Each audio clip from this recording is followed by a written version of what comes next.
মধ্য হাওড়ায় অমিত শাহর মূর্তি বসিয়ে মন্দির তৈরি করবে বিজেপি। মধ্য হাওড়া বিধানসভা কেন্দ্রের রামজি হাজরা লেনে তৃণমূলের দখলে থাকলেও পার্কের দখল নিল বিজেপি। আজ দুপুরে বিজেপি কর্মীরা পার্কের তালা খুলে দখল নেয়, সেখানে যজ্ঞের আয়োজন করে। মধ্য হাওড়া বিধানসভা কেন্দ্রের বিজেপির কনভেনার শিবশঙ্কর সাধুখা বলেন, এই ওয়ার্ডের প্রাক্তন তৃণমূল কাউন্সিলর শ্যামল মিত্র ওই পার্কটি দখল করে রেখেছিলেন। সেখানে সাধারণ লোক প্রবেশ করতে পারত না, ছোটরা খেলাধুলো করতে পারত না। আজ থেকে সবার জন্য পার্কটি খুলে দেওয়া হলো। এখানে অমিত শাহর নামে মন্দির করা হবে, কারণ ভয়মুক্ত স্বাধীন বাংলা তৈরির কারিগর অমিত শাহ। এই মন্দিরে অমিত শাহর পাশাপাশি নেতাজির মূর্তি বসানো হবে।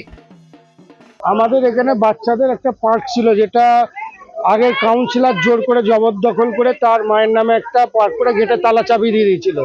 সেটাই আবার স্বাধীন হলো এই ওয়ার্ডের মানুষের জন্য, তাই আমরা এখানে একটা যজ্ঞ করছি আজকে।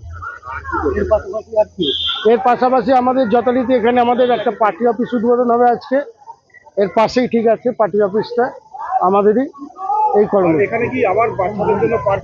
হ্যাঁ, ওপেন, দেখুন না, খুলে দেওয়া হয়েছে। বাচ্চারা সকাল থেকে খেলছে, মানুষ এখানে প্রত্যেকের জন্য এই পার্ক খোলা রাখবে।